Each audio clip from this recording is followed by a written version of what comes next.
खुलुमबाय लोगोफोर, आं दैमालु नोंथांमोनखौ आंनि चेनेल बड'टेक आर'नायाव बरायबाय। लोगोफोर, नैबे आंनि गंसे मबाइल। बे मबाइलनि बे लेफ्ट साइड कर्नाराव दङ डायलार, मबाइलनि डायलार। बेवहाय नोंथाङा क्लिक खालामनानै होयोब्ला बेवहाय नोंथांनि मबाइलनि डायल पेडआ अपेन जागोन। अपेन जायोब्ला अब्ला नोंथाङा बेवहाय नाम्बार थुनानै कल खालामनाय बा नाम्बार सेभ खालामनाय बेखौल'सो बेवहाय बाहायनाय जायो। स' बेवहाय नाम्बार थुनानै नोंथाङा बेयाव कल खालामनानै नायोब्ला नोंथांनि कलआ बेवहाय थांगोन। नाथाय लोगोफोर, नोंथांमोना बे डायल पेडखौ नाम्बार डायल खालामनाय बा नाम्बार टाइप खालामनानै डायल खालामनाय बा नाम्बार सेभ खालामनाय बेनि अनगायैबो दस्रा खामानियावबो बाहायनो हागोन। स' बेखौ बोरै बाहायनो हायो नोंथांमोना मिथिनो थाखाय भिडिअखौ जागायजेननायनिफ्राय जोबजासिम नायदो। लोगोफोर, नोंथांमोना बेयाव नाम्बार डायल खालामनायनि जायगायाव बे 5खौ खेबब्रै क्लिक खालामनानै डायल खालामनानै होयोब्ला नोंथांमोना नुनो मोनगोन जे मबाइलनि डिसप्लेयाव बेवहाय इमेज, भिडिअ, फाइल, अडिअ, कन्टेक्ट बेफोरखौ हाइड खालामनानै दोननो हागोन।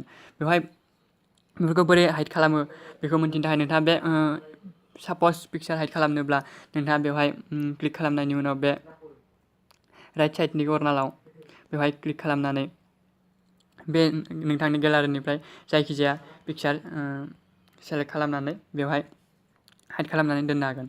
अब्ला नोंथांमोना बे हाइड खालामनाय पिक्सारखौ बे इमेजाव क्लिक खालामनानै नायोब्ला सेभ थादों थाखाय बेखौ नायगिरोब्ला अब्ला नोंथाङा नुनो मोनगोन जे बेवहाय आं सेभ खालामनानै दोननाय पिक्सारा अलरेडि हाइड जाखाबाय।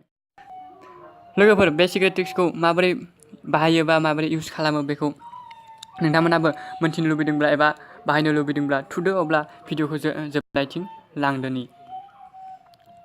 लोगोफोर, नोंथांमोना गिबियावनो नोंथांनि मबाइलनि प्ले स्ट'रखौ अपेन खालामनानै बे गोजौनि सार्च बाटनाव बेवहाय क्लिक खालामनानै नोंथाङा सार्च खालामनांगोन जे डायलार भल्ट बेखौ लिरनानै बेवहाय सार्च खालामोब्ला अब्ला नोंथाङा बेवहाय बे एप्लिकेसनखौ नुनो मोनगोन।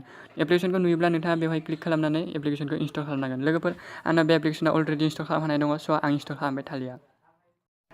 लोगोफोर, नोंथांमोना एप्लिकेसनखौ इनस्टल खालामखांनायनि उनाव बे एप्लिकेसनखौ अपेन खालामखांनानै बे सिक्रेट ट्रिक्सनि इन्टारेस्टखौ लादो। अब्ला नोंथांमोना बे सिक्रेट ट्रिक्सखौ मोजां मोनदोंब्ला आरो बे भिडिअखौ मोजां मोनदोंब्ला भिडिअखौ लाइक खालाम, शेयार खालाम आरो चेनेलखौ साबस्क्राइब खालामनायजों लोगोसे बेल आइकनखौ थुनो दाबाव। लोगोफोर, अब्ला दिनैनि थाखाय बेखिनियानो। गोजोन्थों। नोंथांनि साना मोजाङै मोजां बारलांथों। जय बर' हारिनि जय।